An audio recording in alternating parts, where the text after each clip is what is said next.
Innal hamdalillah nahmaduhu wa nasta'inuhu wa nastaghfiruh wa natubu ilayh wa na'udzu billahi min shururi anfusina wa min sayyiati a'malina may yahdihillahu fala mudhillalah wa may yudlil fala hadiyalah.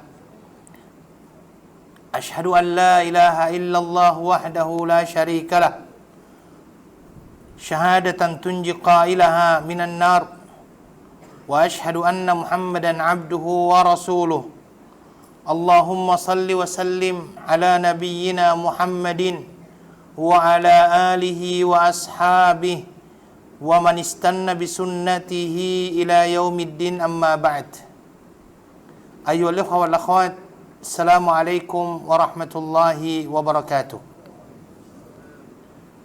Thumma i'lamu أن أصدق الحديث كتاب الله وخير الهدي هدي محمد صلى الله عليه وسلم وشر الأمور محدثاتها فإن كل محدثة بدعة وكل بدعة ضلالة وكل ضلالة في النار. أيها الإخوة والأخوات, alhamdulillah thumma alhamdulillah. Segala puji bagi Allah Subhanahu wa taala yang alhamdulillah sampai saat ini kita masih bisa merasakan nikmatnya menjadi orang-orang yang beriman, nikmatnya menjadi seorang muslim. Dan ini adalah merupakan kenikmatan yang terbesar yang dimiliki oleh seorang hamba, karena kita tahu bahwa tanpa keimanan dan keislaman yang ada di dalam hati dan diri kita, kita tidak tahu bagaimana keadaan kita, karena terjadi perbedaan cara pandang hidup dari orang-orang yang beriman dengan orang-orang yang tidak beriman. Orang-orang yang dekat kepada Allah, orang-orang yang senantiasa menjalankan ibadah kepada Allah, takut hanya kepada Allah, akan berbeda dengan orang-orang yang tidak mempunyai rasa takut kepada Allah Subhanahu wa taala. Maka ini adalah merupakan kesyukuran yang luar biasa yang Allah Subhanahu wa taala berikan kepada kita. Salawat beserta salam kepada Nabi kita Muhammad sallallahu alaihi wasallam, Nabi akhir zaman. Kita senantiasa berharap mudah-mudahan kita termasuk orang-orang yang senantiasa mengikuti sunnah-sunnah Rasulullah sallallahu alaihi wasallam. InsyaAllah hari ini kita akan menjelaskan berkenaan dengan puasa. Ini yang diminta oleh bagian dakwah untuk menjelaskan berkenaan dengan masalah puasa. Persiapan yang perlu untuk kita persiapkan sebelum memasuki bulan suci Ramadan. Karena yang dinamakan dengan bulan suci Ramadan ini adalah merupakan bulan yang dimana di dalamnya terdapat satu malam yang dinamakan dengan malam Lailatul Qadar, yang mana malam Lailatul Qadar ini di dalam Al-Quran dikatakan khairun min alfi syahr, lebih baik daripada 1000 bulan. Satu malam lebih baik daripada 1000 bulan. Ini yang disampaikan oleh Allah Subhanahu wa taala di dalam Al-Quran. Maka inilah malam yang paling mulia. Tidak ada malam yang lebih mulia daripada malam Lailatul Qadar yang Allah Subhanahu wa taala sampaikan sendiri berkenaan dengan masalah itu. Lailatul Qadri khairun min alfi syahr. Ya. Ini Allah Subhanahu wa taala menjelaskan demikian. Maka inilah yang kita yakini bahwasanya malam Lailatul Qadar adalah malam yang lebih baik daripada 1000 bulan, dan itu ada di dalam bulan suci Ramadan. Maka ayyuhal ikhwah wal akhwat, kita perlu untuk senantiasa menunggu dan meminta kepada Allah agar Allah Subhanahu wa taala menjadikan kita sebagai orang-orang yang diberikan taufik untuk memasuki bulan suci Ramadan. Kita perlu untuk mempersiapkan diri sebaik mungkin sebelum kita memasuki bulan suci Ramadan, agar bulan Ramadan yang kita ada di dalamnya dapat lebih bermakna. Ya, dapat lebih bermakna. Karena banyak orang-orang yang memasuki bulan suci Ramadan tanpa mengetahui apa kemuliaan dan keutamaan daripada berpuasa itu, sehingga masuk bulan Ramadan sama dengan bulan-bulan sebelumnya. Kita tidak mau, dan dari awal kita memang sudah sampaikan, ya, berkenaan dengan doa ya yang ada di dalam kitab Jami' at-Tirmidzi, yang mana Nabi sallallahu alaihi wasallam salah satunya mengatakan bahwasanya celakalah bagi orang-orang yang memasuki bulan suci Ramadan kemudian keluar darinya tanpa diampuni dosa-dosanya oleh Allah. Kemudian celakalah. Waktu itu doa Nabi sallallahu alaihi wasallam ini diaminkan oleh Jibril. Jibril mengatakan amin, amin terhadap doa Nabi sallallahu alaihi wasallam. Kita mencoba untuk mempersiapkan diri kita dengan sebaik-baiknya sebelum memasuki bulan suci Ramadan. Kenapa kita perlu persiapan? Ya, pertanyaannya yang muncul kemudian, kenapa kita perlu persiapan? Pertama, karena sesungguhnya jalan untuk menuju kepada Allah itu jelas. Dan salah satu jalan tersebut adalah melalui puasa. Ya. Menjadi orang-orang yang dekat dengan Allah salah satunya adalah dengan berpuasa. Allah Subhanahu wa taala di dalam Al-Qur'an menyatakan, ya ayyuhalladzina amanu kutiba alaikumus shiyam kama kutiba alal ladzina min qablikum la'allakum tattaqun. Wahai orang-orang yang beriman, diwajibkan atas kamu berpuasa sebagaimana yang telah diwajibkan oleh orang-orang sebelum kamu agar kamu bertakwa. Itu yang disampaikan oleh Allah Subhanahu wa taala di dalam Al-Qur'an. Maka puasa ini adalah merupakan salah satu proses untuk menuju yang namanya takwa. Takwa itu adalah hasil. Puasa itu adalah proses. Seseorang yang memasuki bulan suci Ramadan berproses di dalamnya keluar menjadi pribadi-pribadi yang bertakwa. Jadi kalau biasanya ada orang yang mengatakan bulan Ramadan itu seperti sekolah, ya. Karena biasanya orang yang masuk ke dalam sekolah itu diharapkan ketika dia keluar tambah pandai kan, tambah pintar, tambah berakhlak. Ya, begitu juga dengan yang namanya puasa bulan suci Ramadan ini.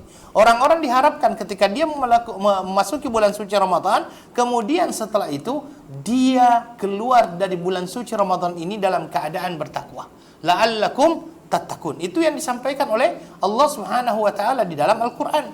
Maka saya katakan, jalan menuju Allah ini adalah jalan yang jelas, jalan yang lurus, dan tidak ada orang-orang yang meragukan jalan tersebut kecuali sesungguhnya dia adalah orang yang tidak mengetahui jalan ataupun dia tidak mau penat di dalam menjalani jalan itu.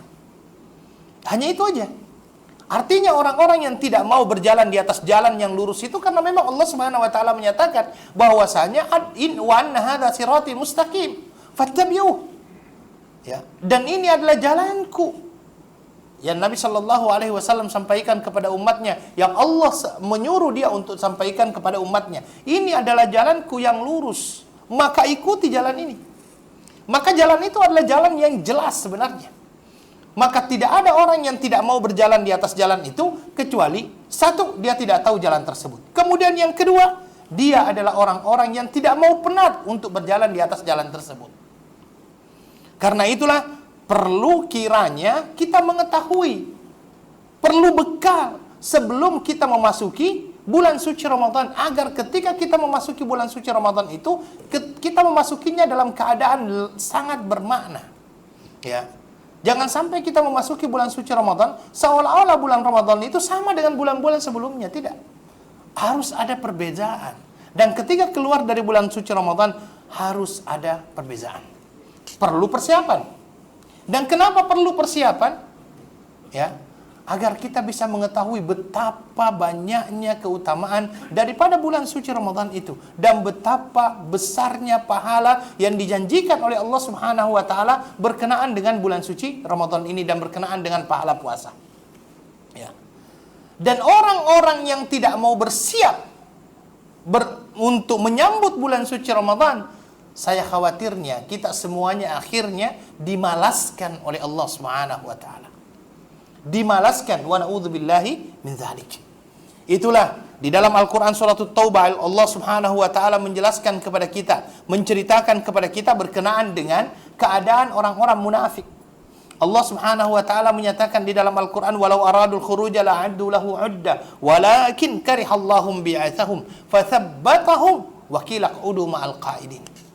Ini orang-orang munafik ini ketika diajak oleh Nabi Sallallahu Alaihi Wasallam untuk berperang, mereka tidak mau. Mereka malas-malasan. Mereka malas-malasan. Makanya Allah mengatakan, kalau seandainya memang mereka betul-betul ingin keluar bersama Nabi Sallallahu Alaihi Wasallam, maka mereka sungguh akan mempersiapkan dengan persiapan yang matang. Maka sungguh mereka akan mempersiapkan dengan persiapan yang baik. Tetapi mereka ini malas-malasan menyambut panggilan ibadah dari Allah Subhanahu wa taala. Mereka ini adalah orang yang suka bermalas-malasan untuk melaksanakan ibadah yang diperintahkan oleh Allah Subhanahu wa taala. Mereka ini adalah orang yang malas-malasan untuk menyambut saruan Rasulullah sallallahu alaihi wasallam. Sehingga apa yang terjadi? Di dalam ayat tersebut dikatakan, walakin karihallahum bi'atsahum. Jadi walaupun seandainya mereka keluar dengan mental seperti itu, dikhawatirkan malah akan mengganggu pasukan yang lainnya.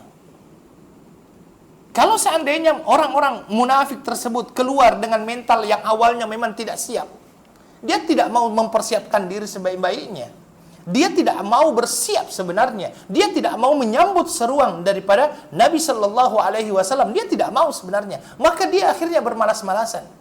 Dengan mental seperti itu, walaupun mereka keluar, ditakutkan, dikhawatirkan akan mengganggu yang lainnya. Maka di dalam ayat itu dikatakan, walakin karihallahum bi'atsahum. Allah benci kalau seandainya mereka ikut bersama Rasulullah sallallahu alaihi wasallam. Dan di dalam ayat tersebut dikatakan fathabbatahum. Apa artinya fathabbatahum? Allah malaskan mereka.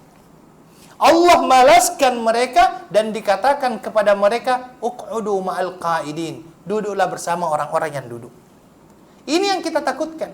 Ketika kita akhirnya malas-malasan menyambut sebuah ibadah, akhirnya Allah memalaskan kita. Bisa tak? Boleh tak kalau seandainya kita katakan bahwa Allah bisa membuat kita malas? Ya. Boleh saja kalau Allah Subhanahu wa taala menjadikan kita akhirnya menjadi orang-orang yang malas, tidak mempunyai semangat untuk menyambut seruan daripada Allah dan tidak mempunyai semangat untuk menyambut seruan daripada Nabi sallallahu alaihi wasallam. Makanya dikatakan fathabbatahum, Allah jadikan mereka sebagai orang-orang yang malas. Allah hilangkan girah. Allah hilangkan gairah untuk beribadah. Sehingga mereka akhirnya ogah-ogahan. Kalau di Indonesia dikatakan ogah-ogahan itu tak nak berangkat, malas-malasan. Nah, itu yang disampaikan oleh Allah Subhanahu wa taala di dalam Al-Qur'an tersebut. Karena memang mereka yang menginginkan demikian. Mereka yang menginginkan demikian. Maka akhirnya mereka dimalaskan oleh Allah Subhanahu wa taala. Maka kita perlu akhirnya membuat persiapan. Ya. Kita perlu membuat persiapan. Maka itulah Ibnu Qayyim rahimahullah di dalam perkataannya mengatakan begini, hadari min amrain. Hati-hati, perhatikan peringatan-peringatan dari dua hal. Yang pertama, ayyati wajibul waqti wa anta ghaira musta'iddin lah. Ketika datang sebuah perintah engkau tidak bersiap. Yang kedua, ketika datang perintah tersebut, engkau juga tidak bersiap untuk melakukannya. Ya. Maka dengan demikian, mungkin saja engkau akan mendapatkan balasan berupa kemalasan daripada Allah Subhanahu wa taala, sehingga engkau tidak mendapatkan keutamaan daripada ibadah yang diperintahkan oleh Allah Subhanahu wa taala tersebut. Maka disinilah akhirnya kita perlu mengetahui perlunya yang namanya persiapan di bulan suci Ramadan. Karena itu para ulama-ulama dan sahabat-sahabat Nabi sallallahu alaihi wasallam 6 bulan sebelum datangnya bulan suci Ramadan, mereka sudah merindukan yang namanya bulan suci Ramadan. Mereka sudah meminta dan berdoa kepada Allah agar disampaikan di bulan Ramadan.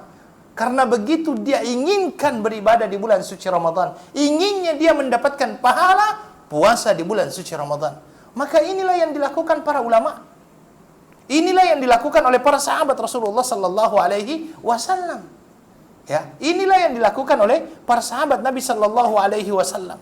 Maka itu ayyuhal ikhwah wal akhwat, kita tahu bahwasanya banyak ulama yang menjelaskan kepada kita berkenaan dengan bulan suci Ramadan itu.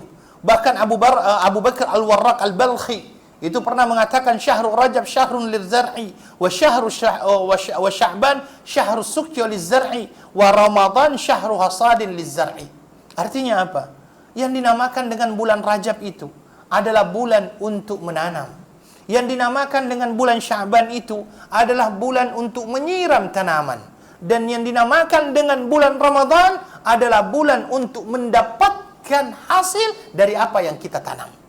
Maka orang yang tidak pernah menanam tidak akan pernah mendapatkan hasil. Orang yang tidak pernah berbekal, dia tidak akan pernah mendapatkan hasil dari apa yang dia inginkan. Maka perlu yang namanya bekal tersebut. Perlu yang namanya bekal itu. Dan itu yang diharapkan. Bekal-bekal tersebut, apalah diantaranya apa? Bekal ilmu. Itu penting. Jadi jangan sampai kita memasuki bulan suci Ramadan ini, kita malas-malasan karena kita tidak mengetahui keutamaan daripada bulan Ramadan. Kita tidak mengetahui keutamaan daripada berpuasa. Jangan sampai kita malas-malasan menyambut seruan daripada Allah Subhanahu wa taala. Dalam sebuah hadis, Nabi sallallahu alaihi wasallam menyatakan, "Taqaddamu fa'tammu bi wal yatamma bikum man ba'dakum." Ya, Nabi sallallahu alaihi wasallam ketika akan melaksanakan salat, beliau mengatakan apa? Maju. Isi yang kosong di hadapan kalian. Ya. Kemudian Nabi sallallahu alaihi wasallam menyatakan, la yazalu qaumin yata'akhkharun hatta yuakhiruhumullah. Tidaklah ada kaum yang senantiasa mengakhir-akhirkan waktu ibadahnya kecuali Allah akan menjadikan dia sebagai umat yang terbelakang. Umat yang senantiasa terlambat. Karena kenapa? Karena dia adalah orang-orang yang sengaja mengakhir-akhirkan waktu ibadah. Mengakhir-akhirkan waktu ibadah. Sehingga Nabi sallallahu alaihi wasallam, Allah Subhanahu wa taala memberikan sanksi hukuman kepada dia dengan dijadikan sebagai umat yang terbelakang. Ya, itu yang disampaikan. Maka ya ikhwah, bekal yang pertama yang perlu untuk kita hui itulah yang dinamakan dengan bekal ilmu. Ya, kita perlu mengetahui berkenaan dengan bulan ini. Apa saja keutamaan daripada bulan Ramadan itu sendiri. Bulan Ramadan itu sendiri. Biasanya bulan Ramadan dinamakan dengan syahr Ramadan. Ya, syahr. Syahr itu dari bahasa Arab. Ya, dari kata-kata masyhur. Apa artinya masyhur? Dikenal. Dikenal. Ini secara bahasa. Sedangkan Ramadan itu sendiri dari kata-kata ramdha. Ramdha itu artinya apa? Panas. Ya. Itu artinya adalah panas. Para ulama mencoba untuk menggabungkan, ya. Para ulama mencoba untuk menggabungkan makna ini dengan hikmah bulan suci Ramadan. Dan mereka mengatakan, kalau Ramadan itu berasal dari kata-kata ramdha yang artinya panas, seolah-olah manusia yang memasuki bulan suci Ramadan itu seperti, ya, seperti apa? Emas yang masih bercampur dengan debu. Biasanya kalau kita mendapatkan yang namanya emas itu, dalam galian, ya, itu kan emasnya masih bercampur dengan tanah, bercampur dengan debu, bercampur dengan yang lainnya. Dimasukkan ke dalam tempat yang panas, yang keluar adalah apa? Emas yang murni. Begitu juga manusia-manusia yang beriman, ketika dia dimasukkan ke dalam bulan suci Ramadan, dia seolah-olah diproses di situ, sehingga dia keluar dengan mendapatkan predikat takwa. Itu secara bahasa, syahr Ramadan. Sedangkan keutamaan daripada bulan suci Ramadan ini banyak sekali. Banyak sekali. Salah satunya adalah bulan Ramadan adalah bulan yang dipilih oleh Allah untuk menurunkan Al-Quran. Di dalam Al-Quran Allah Subhanahu wa ta'ala menyatakan, A'udzu billahi minasyaitonir rajim. Syahrul Ramadan alladzi unzila fihi al-Qur'an hudan lin-nasi wa bayyinatin minal huda wal furqan. Faman syahida minkum asy-syahra falyasum. Artinya apa? Syahrul Ramadan, bulan Ramadan, bulan yang di dalamnya diturunkan Al-Quran. Maka saya katakan ini ajib ini. Ajib kenapa? Bahwasanya segala sesuatu yang bersentuhan dengan Al-Quran itu akan menjadi sesuatu yang mulia. Ketika Allah Subhanahu wa ta'ala memilih Jibril alaihi salatu wassalam, malaikat yang menyampaikan wahyu Al-Quran kepada Nabi sallallahu alaihi wasallam, maka Jibril ini menjadi malaikat yang paling mulia. Ketika Al-Quran ini diturunkan kepada Nabi sallallahu alaihi wasallam, maka Muhammad sallallahu alaihi wasallam menjadi manusia yang paling mulia. Menjadi manusia yang paling mulia. Ketika Al-Quran diturunkan di bulan suci Ramadan, maka bulan Ramadan menjadi bulan yang mulia. Ketika Al-Quran diturunkan pertama kali oleh Allah di malam Lailatul Qadar, maka malam Lailatul Qadar menjadi malam yang paling mulia. Ketika Allah menurunkan Al-Quran di Jazirah Arabia, yaitu Mekah dengan Madinah, maka Mekah dengan Madinah menjadi tempat yang terbaik. Maka apapun yang bersentuhan dengan Al-Quran, dia menjadi sesuatu yang terbaik. Maka Anda bisa bayangkan, ketika manusia terbiasa dengan Al-Quran, maka tidak mustahil manusia itu menjadi manusia yang terbaik di sisi Allah Subhanahu wa Ta'ala. Karena semua yang bersentuhan dengan Al-Quran akhirnya menjadi sesuatu yang terbaik. Ya, maka syahrul Ramadan alladzi unzila fihi Al-Quran, di situ Allah Subhanahu wa Ta'ala menurunkan yang namanya Al-Quran. Dan yang lebih tepatnya lagi, pertama kali diturunkan oleh Al-Quran menurut para ulama adalah di malam Lailatul Qadar, di mana Allah Subhanahu wa Ta'ala menyatakan, inna anzalnahu fi Lailatul Qadar. Sesungguhnya kami menurunkan yang namanya Al-Quran di malam Lailatul Qadar. Ya, di malam Lailatul Qadar. Itu yang disampaikan oleh Allah Subhanahu wa Ta'ala di dalam Al-Quran. Maka malam Lailatul Qadar menjadi malam yang mulia. Jadi itu yang pertama, bahwasanya bulan suci Ramadan adalah bulan diturunkannya Al-Quran. Dan Nabi sallallahu alaihi wasallam senantiasa mendaras. Tahu mendaras ya? Mendaras itu mengulang-ulang hafalan beliau ya bersama dengan Jibril di bulan suci Ramadan. Bahkan syahrul Ramadan ataupun bulan Ramadan ini dinamakan dengan Syahrul Quran. Bulannya Al-Quran. Kemudian yang kedua, di dalam sebuah hadis Nabi sallallahu alaihi wasallam menyatakan, "Idza jaa Ramadan futihat abwabul jannah wa ghulliqat abwabun nar wa suffidatis syayatin." Apabila bulan Ramadan tiba, pintu surga dibuka, pintu neraka ditutup, dan setan pun dibelenggu. Ini menunjukkan bahwasanya bulan ini adalah bulan kebaikan. Banyak kebaikan-kebaikan yang kita bisa lakukan di bulan suci Ramadan tersebut. Karena pada saat itu setan sedang dibelenggu. Ini kalau boleh saya beginikan, saya berikan ilustrasi, gambaran. Kalau seandainya kita berhadapan dengan musuh dan kemudian ada kabar yang mengabarkan kepada kita bahwa musuh kita semuanya sudah tertawan.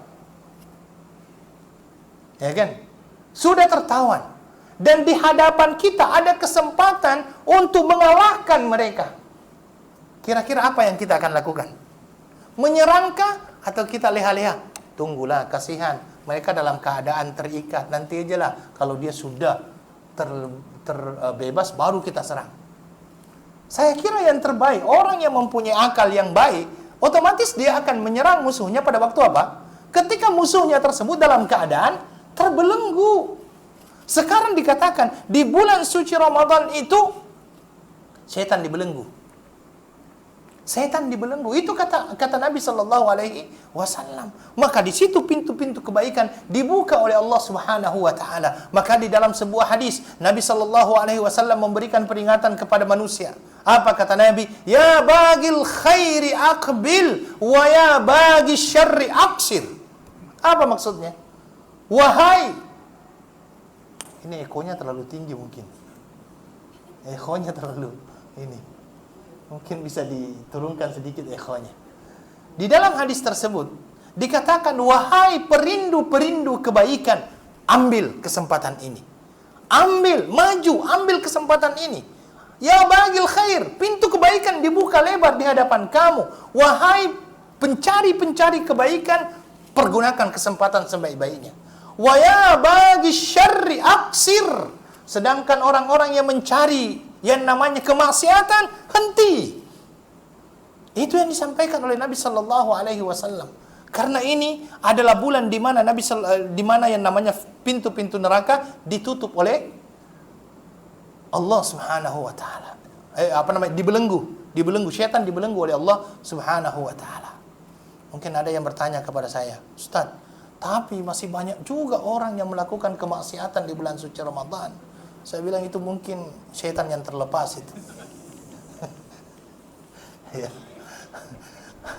Ya, jadi itulah yang disampaikan oleh Rasulullah sallallahu alaihi wasallam, "Ya bagil khairi aqbil wa ya bagil syarr aqsir."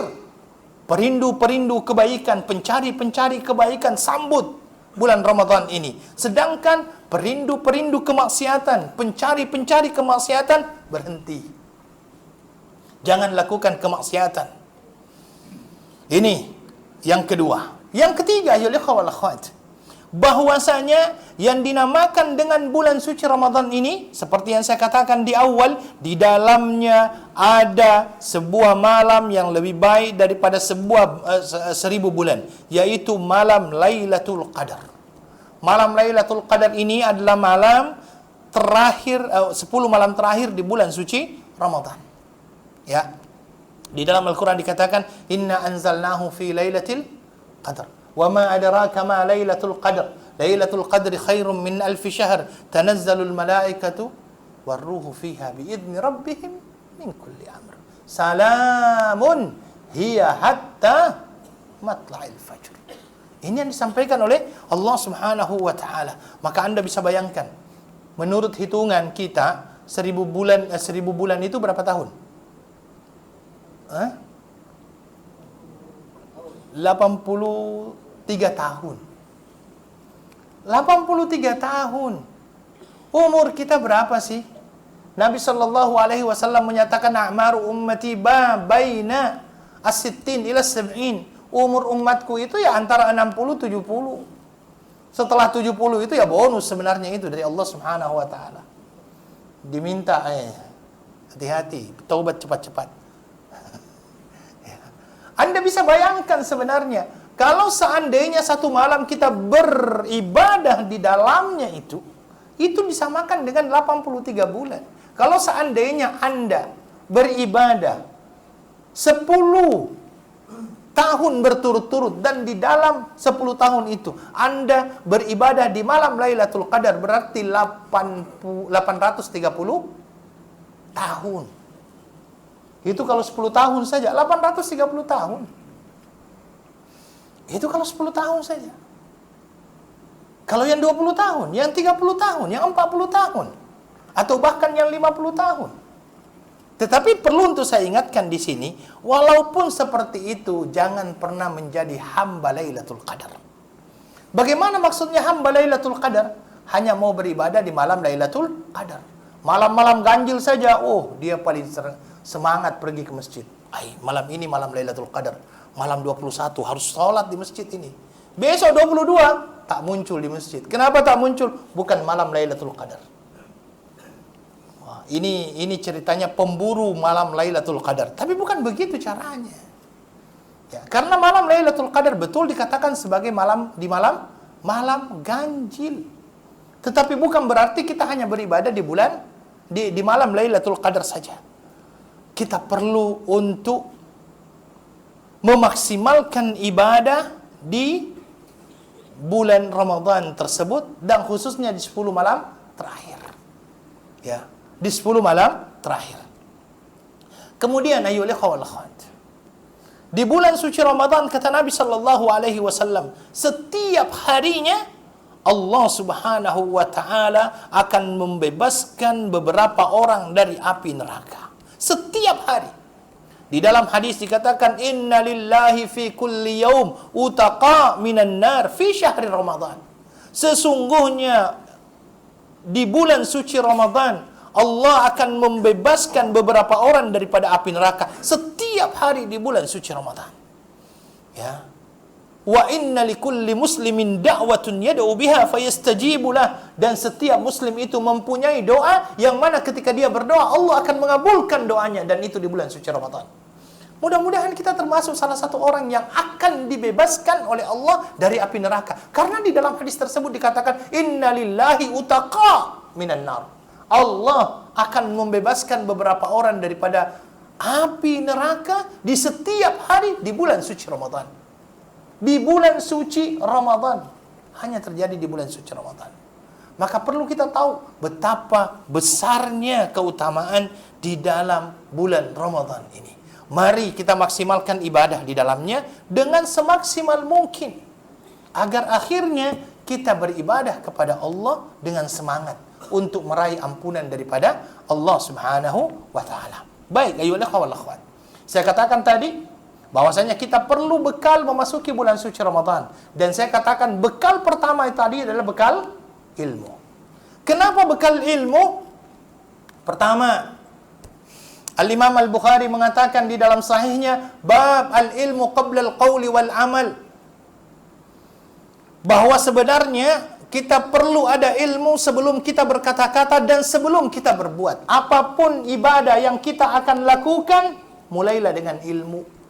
Kita mau sholat perlu ilmu, kita mau puasa perlu ilmu, kita mau berzakat perlu ilmu, kita mau berumrah perlu ilmu, kita mau berhaji perlu ilmu, semuanya perlu ilmu. Karena jangan sampai kita beribadah kepada Allah Subhanahu wa taala tidak ada ilmunya. Yang mana kalau seandainya ilmu itu tidak ada dalam rangka beribadah kepada Allah Subhanahu wa taala, hanya ada dua kemungkinan. Dia salah di dalam beribadah atau ibadahnya yang salah. Ya. Karena memang dia tidak mempunyai ilmu.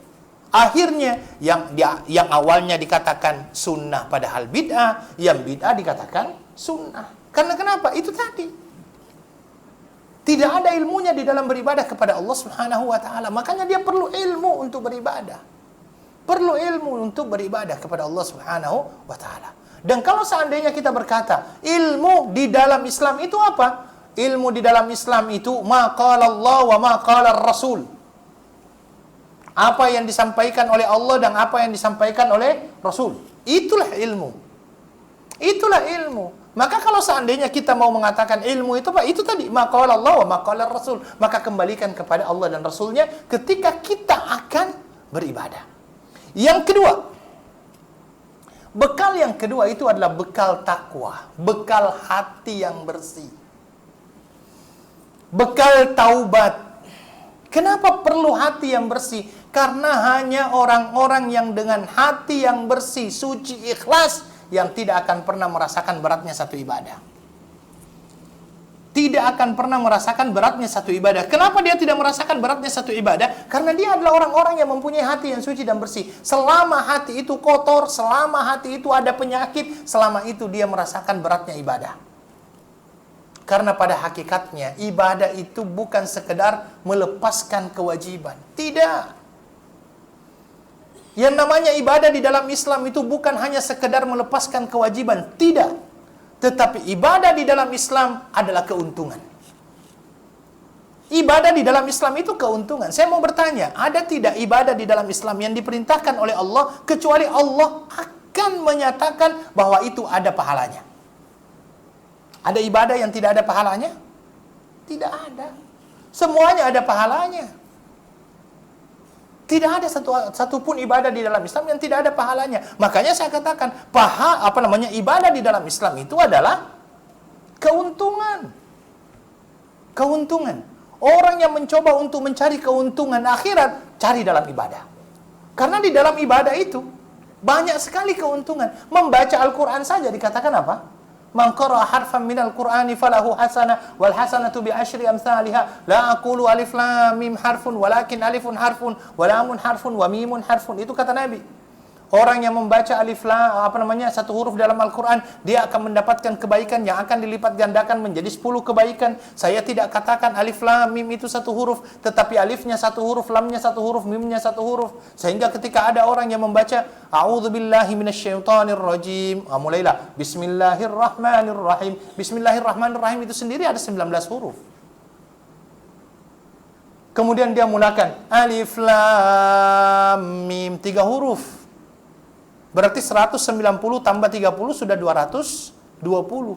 Belum itu, dzalikal kitabu la raiba fi hudal lil muttaqin. Itu berapa banyak huruf itu?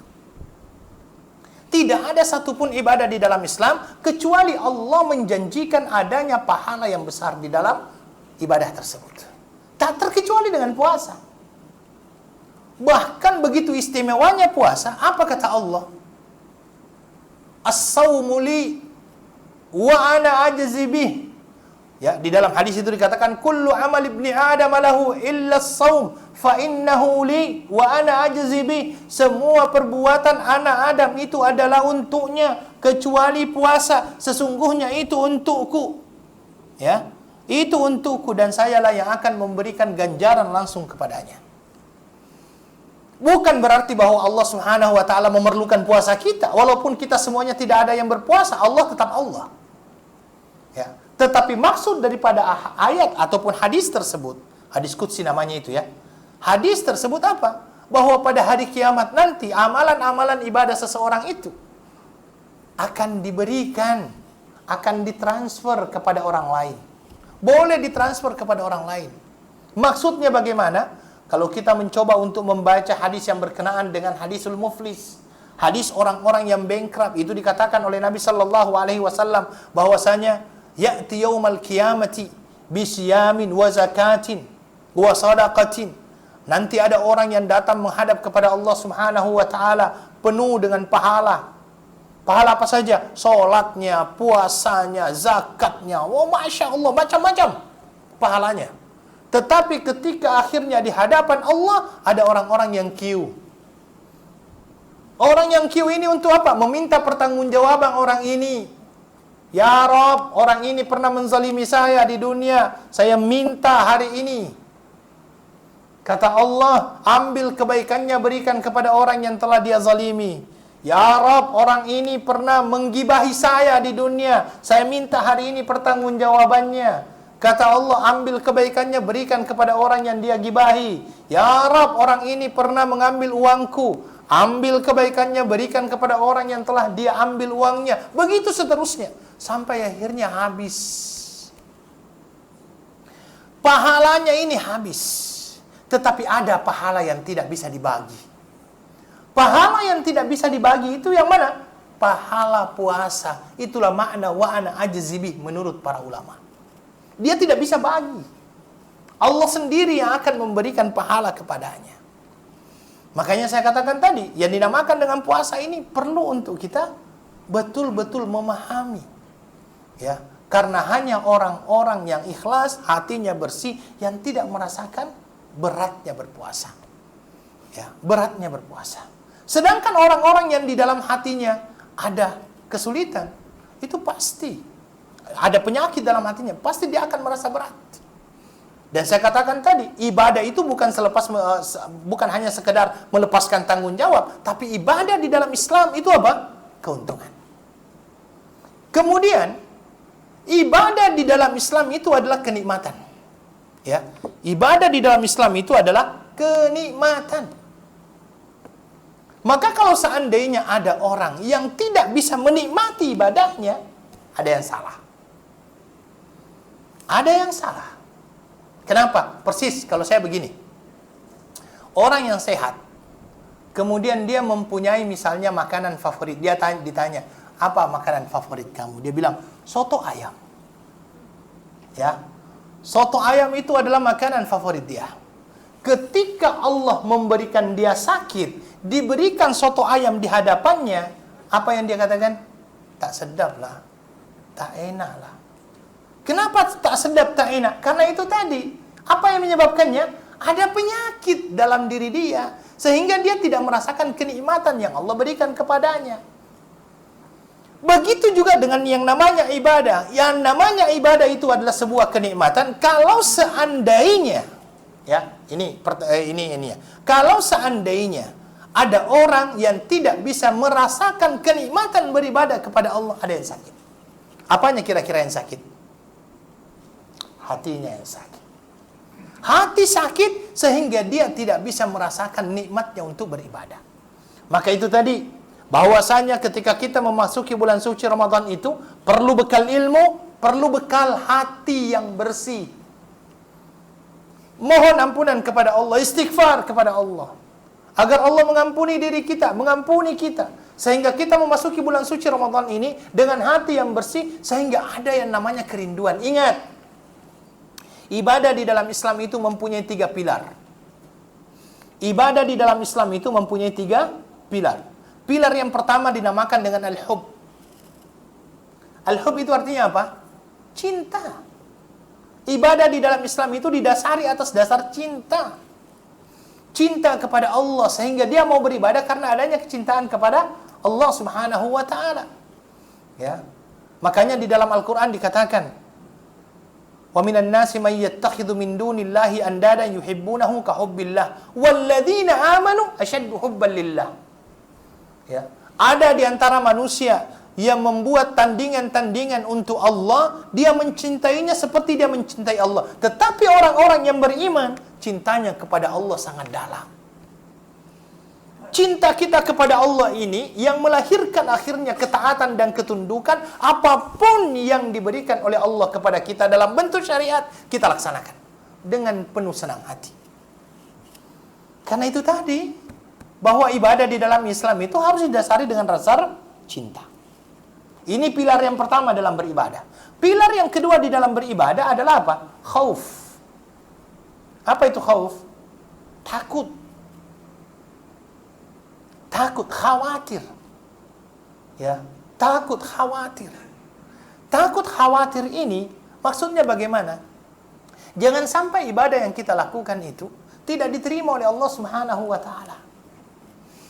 Jangan sampai ibadah yang kita laksanakan itu sia-sia dan tidak diterima oleh Allah Subhanahu wa taala, sehingga harus ada rasa takut. Rasa takut tersebut memunculkan di dalam diri kita keinginan untuk melaksanakan ibadah itu sesempurna mungkin. Mulai dari apa? Wudu. Tidak asal-asalan wudunya. Kenapa tidak asal-asalan wudunya? Takut kalau seandainya wudu yang asal-asalan, tahu asal-asalan ya?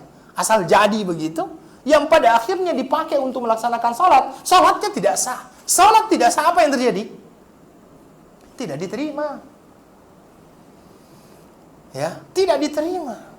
Dia akan melaksanakan sholat dengan sehusyuk mungkin. Ada rasa khawatir di dalam dirinya, kalau seandainya sholat yang dia lakukan tidak diterima oleh Allah Subhanahu wa ta'ala. Maka muncul rasa takut dan khawatir tidak diterima, itulah dia berusaha untuk menjadikan ibadah yang dia lakukan sesempurna mungkin. Dan itu yang terjadi kepada para sahabat Nabi di akhir Ramadan. Di akhir Ramadan itu mereka tidak sibuk cari baju baru, tidak. Yang mereka lakukan adalah apa? Mereka merenung. Mereka menangis.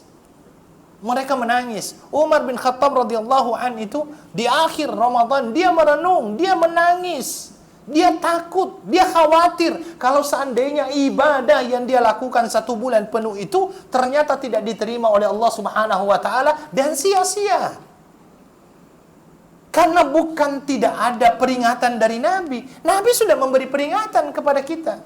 Kata Nabi sallallahu alaihi wasallam, "Rubba shaimin laisa lahu min siyamihi illa al-ju' wal 'atash."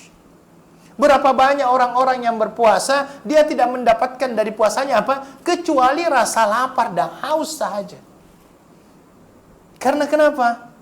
Dia tidak mampu memaksimalkan puasa itu. Makanya ini perlu. Ya, yang kedua tadi itu adalah apa? Khauf. Kemudian yang ketiga, roja. Roja itu adalah harapan.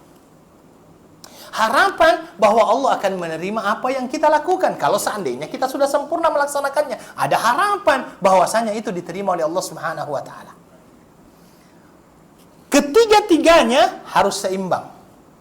Ketiga-tiganya harus berjalan beriringan. Karena orang yang beribadah kepada Allah hanya dengan dasar cinta, tanpa ada rasa takut dan tanpa ada rasa harap, dia sama dengan zindik. Orang yang beribadah kepada Allah hanya dengan rasa takut, tidak ada rasa harap dan tidak ada rasa cinta, maka dia adalah haruri. Haruri ini adalah salah satu golongan daripada Khawarij. Orang yang beribadah kepada Allah hanya dengan harap, tanpa ada rasa takut dan tanpa ada rasa cinta, dia sama dengan Murji'ah. Orang Murji'ah itu kan asal-asalan ketika dia beribadah. Nah, ini persis sama dengan ini. Persis sama, mohon maaf ya. Biasanya di Masjidil Haram itu, di sana memang pernah tinggal Nabi. Di Mekah itu pernah tinggal Nabi, tapi di sana juga pernah tinggal Abu Jahal. Ya, maksud saya apa? Di Masjid Haram itu banyak juga pencuri. Ya. Yang sangat memuskilkan dan sangat menyedihkan ketika ada seorang pencuri diwawancarai. Ya, kenapa Anda mencuri? Katanya di sini enak. Kenapa? Kita mencuri masuk Masjidil Haram, minta kepada Allah, Allah kabulkan, Allah ampuni. Keluar lagi mencuri lagi. Ini karena apa? Tidak ada rasa takut. Yang ada adalah hanya rasa harap. Allah pasti ampuni ini sudah. Bukankah Allah Maha penerima taubat? Bukankah Allah Maha kasih sayang? Betul, Allah Maha kasih sayang. Tapi Anda juga perlu tahu, Allah Maha berat siksaannya. Anda juga perlu maha tahu bahwa ada neraka selain ada surga. Makanya harus ada harap, ada takut, ada hub. Ketiga-tiganya harus berjalan beriringan. Sedangkan orang yang beribadah kepada Allah hanya didasari atas dasar takut, biasanya lama-kelamaan putus asa dia itu. Makanya Anda lihat ada orang yang kalau takbir itu berkali-kali. Allah. Enggak sampai-sampai itu. Ya. Allah. Ditanya kenapa? Belum masuk ini, belum. Ini karena apa? Takut aja. Ini tidak diterima. Sempurnakan sudah ibadah. Masalah pahala kembalikan kepada Allah. Maka tiga ini harus ada itu di dalam kita berpuasa. Maka itu ayo wal akhwat, perlu hati yang bersih yang akhirnya berakibat kepada keimanan seseorang. Karena iman itu kan tiga aspek.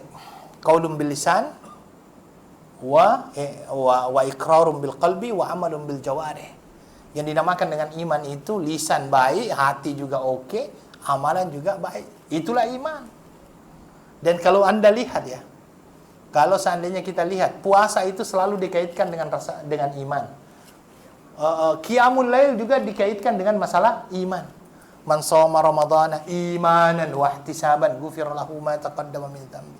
Man qama ya imanan wa ihtisaban. Qoma saja imanan wa ihtisaban juga. Artinya apa? Orang yang berpuasa tanpa ada iman berat satu. Kemudian akhirnya asal-asalan puasanya. Orang yang melakukan tahajud tanpa ada iman, akhirnya apa? Yang dia rasakan hanya penat saja karena dia tidak merasakan nikmatnya. Yang dinamakan dengan sholat malam itu. Mohon maaf, memang ada orang-orang yang kita dapatkan itu. Yang mudah-mudahan kita termasuk orang-orang itu. Ada orang-orang yang apabila dia tidak melaksanakan sholat berjamaah misalnya, dia hatinya itu tidak tenang. Ada orang seperti itu. Ada orang yang kalau seandainya ya dia tidak dia tidak melaksanakan sholat malam itu, dia merasakan penyesalan luar biasa. Ada orang seperti itu.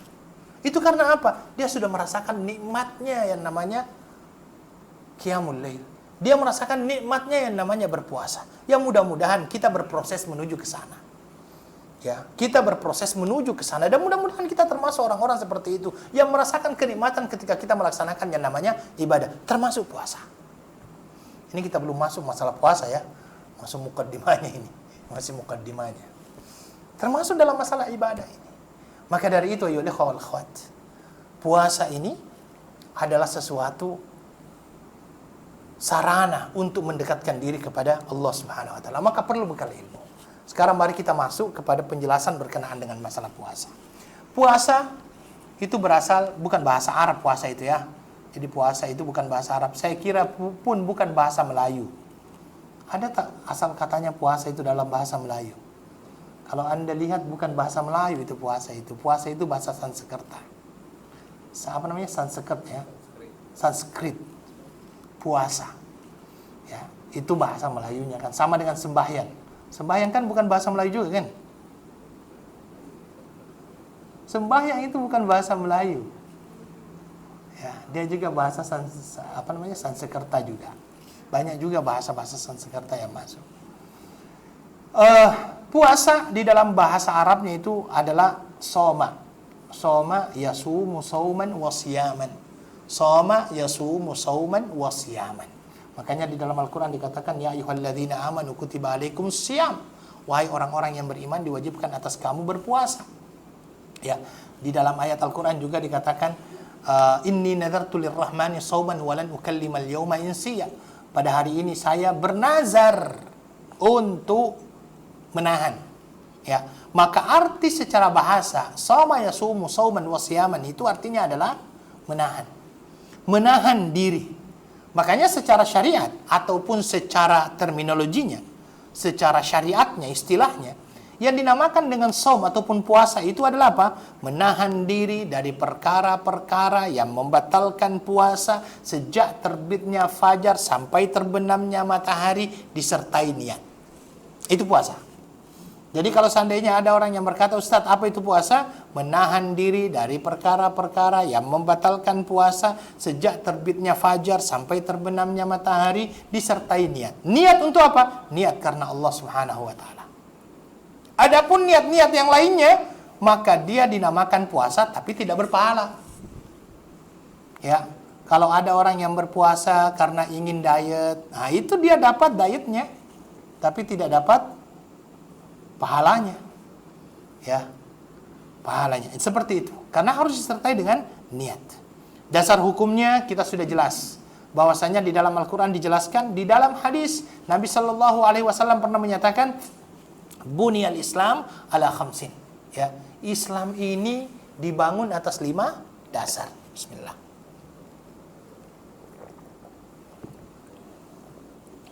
Islam ini dibangun atas 5 dasar. Apa yang pertama? Syahadati alla ilaha illallah wa anna Muhammadar Rasulullah. Yang pertama adalah syahadat, tiada ilah yang berhak disembah kecuali Allah dan Muhammad adalah utusan Allah. Wa iqamis salah. Apa artinya wa iqamis salah? Mendirikan salat. Wa itaiz zakah, membayar zakat. Wa shaumi syahri Ramadan, berpuasa di bulan suci Ramadan, wa hajjil bait, dan juga dia berhaji bagi yang mampu. Umat Islam, ulama sepakat tentang wajibnya puasa Ramadan, bahwa ianya termasuk rukun Islam yang diketahui melalui Al-Quran dan Sunnah Nabi Sallallahu Alaihi Wasallam. Itu sepakat ulama. Makanya ada sebuah riwayat di dalam hadis Abi Daud, ya, Sunan Abi Daud dikatakan, man aftara yauman min Ramadan min ghairi rukhsatin lam yaqdi anhu shaumad dahri kullahu wa insamahu. Artinya apa? Barang siapa yang berbuka di bulan suci Ramadan dengan sengaja tanpa ada uzur, tanpa ada keringanan, dengan sengaja dia berbuka, maka dia tidak akan bisa menggantinya walaupun ia berpuasa sepanjang tahun. Ya. Lalu untuk siapa puasa ini diwajibkan? Siapa yang diwajibkan untuk berpuasa? Yang pertama sekali, Muslim. Yang diwajibkan berpuasa itu adalah Muslim. Karena di dalam Al-Quran, ya ayyuhalladzina amanu, wahai orang-orang yang beriman. Yang kedua, baligh. Baligh itu bagaimana cara mengetahuinya? Ya, para ulama ketika menjelaskan tentang baligh ini, maka tanda-tanda baligh itu disampaikan oleh para ulama. Yang pertama, untuk lelaki, mohon maaf ya, untuk lelaki itu, mohon maaf, yang pertama adalah mimpi basah. Ya, orang semuanya tahulah yang namakan dengan mimpi basah. Kemudian yang kedua, tumbuhnya bulu-bulu di sekitar kemaluan. Ya. Kemudian kalau ini dua-dua ini belum muncul, ya, belum muncul dalam diri seorang anak lelaki, maka kita masuk kepada yang ketiga. Para ulama mengatakan umurnya paling maksimal 15 tahun. Ya, ini para ulama menjelaskan demikian. Ini yang pertama, yang laki-laki. Yang perempuan sama, tetapi ada tambahannya. Ya, tambahannya untuk perempuan itu adalah haid. Ya, haid. Kalau seandainya dia sudah haid, berarti itu menunjukkan bahwa dia sudah baligh. Tetapi anak-anak sekarang semakin hari semakin cepat yang namanya dewasa. Ada yang umur 9 tahun sudah haid apa misalnya kan. Ini adalah menunjukkan bahwasanya orang sekarang itu semakin hari semakin cepat dewasa. Ya, cepat dewasa. Dan memang banyak orang yang mengatakan setelah diadakan penelitian itu dikarenakan makanan. Karena makanan kita semuanya fast, makanya yang lainnya juga jadi fast. Kan fast food ini kan. Akhirnya yang lainnya menjadikan juga fast. Ya sebetulnya belum, akhirnya jadi cepat juga. Karena terlalu banyak yang fast yang kita ini kan. Oke, jadi Muslim baligh. Kemudian yang ketiga, berakal. Berakal artinya dia tidak gila, maka orang gila tidak wajib puasa. Maka kalau seandainya Anda lihat ada orang yang gila, ya tidak perlu diwajibkan puasa. Jangan sampai di hadapan orang gila kita mengatakan, Inna kutiba alaikumus siyam, Allah mewajibkan untuk kamu berpuasa. Dia dalam keadaan tidak berakal, tidak wajib. Kemudian di dalam puasa ini sehat. Sehat. Karena itu orang yang sakit dia mendapatkan rukhsah untuk tidak berpuasa. Walaupun nanti yang dinamakan dengan sakit untuk menjadi rukhsah tidak berpuasa ini macam-macam. Jangan sampai ada orang yang kena penyakit kulit, wah tak boleh berpuasa lah, ada kena kulit ini. Ataupun mungkin hanya yang lainnya, jangan. Lanjutkan puasa. Kemudian tidak safar. Ya, karena orang yang safar itu boleh untuk tidak berpuasa. Ya. Kemudian yang terakhir bagi wanita ditambah lagi, dia dalam keadaan suci daripada haid dan nifas. Makanya pernah saya sampaikan, kalau ada seorang lelaki, dia muslim, sudah balik, berakal, sehat, tidak dalam keadaan safar, tapi tidak berpuasa, maka itu lelaki sedang haid. Ya. Lelaki haid itu. Atau dia sedang nifas. Tapi kalau dia mengatakan, saya tidak haid, saya tidak nifas, tapi kenapa tidak berpuasa? Hanya ada satu kemungkinan. Gila. Ya hanya orang gila yang tidak wajib berpuasa kan? Ya. Dia tidak safar, dia dalam keadaan sehat, balik, muslim. Hanya satu kemungkinannya. Dia tidak berakal. Nah itu bukan saya yang katakan, ini ulama yang sampaikan ini. Ya, ulama yang sampaikan. Maka ini yang perlu. Kemudian rukun puasa. Rukun puasa ini artinya kalau ini tidak dilaksanakan maka puasa tersebut batal. Ya, batal. Yang pertama niat. Tapi nanti kita akan jelaskan ya perbedaan pandangan ulama berkenaan dengan masalah niat ini, karena ada perbedaan antara niat untuk puasa wajib dan niat untuk puasa sunnah. Ya. Yang kedua, menahan diri dari hal-hal yang membatalkan puasa. Dan yang ketiga, dia harus menahan itu dari mulai terbitnya fajar hingga terbenamnya matahari. Ini adalah rukun puasa. Artinya ini yang wajib untuk kita ketahui dan kita perlu untuk kita lakukan. Wallahu ta'ala alam, saya kira itu dulu yang bisa kami sampaikan pada malam hari ini. InsyaAllah minggu hadapan kita berikan tambahan berkenaan dengan hukum-hukum puasa. Syukran jazakumullahu khaira. Ya, semoga Allah Subhanahu wa taala menyampaikan kita di bulan suci Ramadan, dan kita berharap mudah-mudahan kita termasuk orang-orang yang sampai di bulan suci Ramadan. Saya akhiri dengan doa kafaratul majlis. Subhanakallahumma wa bihamdika asyhadu an la ilaha illa anta astaghfiruka wa atubu ilaik. Wa akhiru da'wana alhamdulillahi rabbil alamin. Wassalamu alaikum warahmatullahi wabarakatuh.